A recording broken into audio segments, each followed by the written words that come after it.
Hi, a magazine. In 1950, there were 60,000 magazines in the world. Sounds a lot. But in 2000, there was over 1 million. And every 7 years, that number doubled. Now, there are close to 4.5 million magazines, doubling every 2.5 years. So what's happening is a huge explosion in knowledge. Well, information. So there's a lot of stuff about. And in fact, even in the scientific community, there's a lot of stuff about. There used to be around about 24,000 refereed journals, the peer-reviewed journals. This is where science is really undertaken. Now there are 175,000 peer-reviewed journals and about 300,000 non-peer-reviewed journals, an explosion of science. What's happening? Well, everybody is now a publisher. I run a publishing business. I publish several books. I publish a blog. I publish magazines. I write for other people. I publish internationally. How is this possible? Simple technology. Technology is changing knowledge. And it's changing it in a number of ways. I'm going to talk about 5 particular ways in which knowledge is changing. I've already mentioned one. Volume. Huge amounts of stuff. Some of this stuff is terrific. Mainly my writing, for example, is absolutely wonderful. But a lot of it isn't. A lot of it's very poor. A lot of it's dead wrong. So there's a lot of stuff around, but we're not sure what quality it is. The second thing is, there's a lot of good quality knowledge around that conflicts with each other. Take the example of climate science.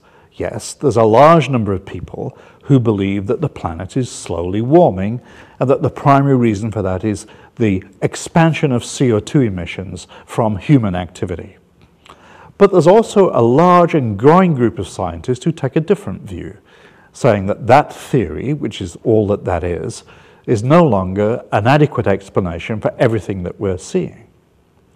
I'm not taking sides, at least in this conversation. What I am pointing out is that just because there's a lot of people saying something doesn't mean to say it's true. And so we have to look at the conflicting nature of messages and knowledge that we're seeing in the world.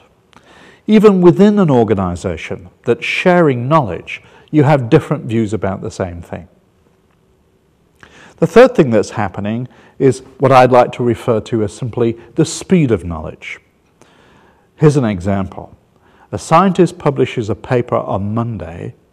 On Tuesday, there are 400 responses to that paper posted on a variety of websites. By Wednesday, the publisher is asking questions of the scientist about their findings. And by Friday, that paper has been withdrawn. In the past, say in the 1960s, that same process would have taken about 4 to 5 years.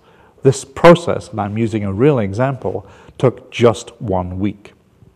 So the speed at which knowledge is moving, as which knowledge is being used, is also changing. A piece of information about a sale, for example, that comes on my email might trigger an instant reaction and a sale. Some companies are basing their business on that kind of knowledge. Groupon, for example.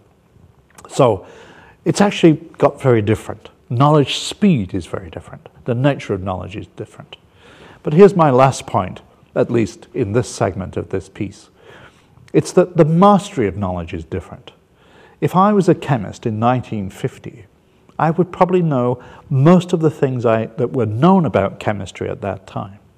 Right now, it's not possible for anybody to know everything about something. So what's happening is that even though the amount of knowledge is growing, the number of people who can master that knowledge is shrinking. And in fact, what's also shrinking is the degree to which they're mastering knowledge. So I can be an expert in a small piece of knowledge rather than in a large piece of knowledge. So this is changing who experts are. It's got very difficult now to work out who knows what, about what, when. And just because you were the expert yesterday doesn't mean to say you're going to be the expert this time next year, because this time next year the amount of information about the thing you are expert at has massively changed. So, what do we need to do? Well, from an organizational point of view, we need to focus on what knowledge matters to us. Running a business means you need to know what knowledge you need to be successful. And a lot of knowledge is noise. So which is the bits of knowledge that will make the most difference to you running a successful business? The second thing is to work out what do we need to learn from the knowledge. I have a suggestion, and that is that we can learn most from failure. We should be looking at those things that didn't work and learn what we did wrong and what we could do to fix it. And that leads us to learning from best practices. Most best practices that really make a difference are when we've recovered from failure. So I would suggest, rather than just simply looking at best practices around the world, we look at what people have done to recover from failure. It's worth mentioning here that some of the best known brands are based on failure. Ford, for example, went bankrupt 3 times, and Pepsi-Cola and Coca-Cola have both been bankrupt twice. So they've learned from failure to be some of the world's leading brands. Another thing we need to do is to work out who has knowledge and how we can capture that knowledge. A lot of us, for example, are in our 60s and are retiring from business. Where's this knowledge sitting in my head going to go? Am I sharing it with other people?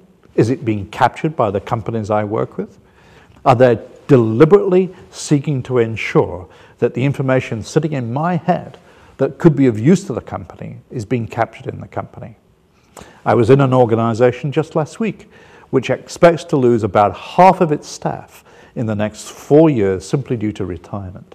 Just think of the knowledge that's walking out of the door. And it's not all documented knowledge. Some of it's just implied up here that I know this stuff. This is how this stuff works. How do we capture that knowledge? So, knowledge capture, knowledge sharing is a key issue for organizations in the 21st century. And unless we master knowledge management, we're not going to be very successful at innovating. We're not going to be very successful at competing.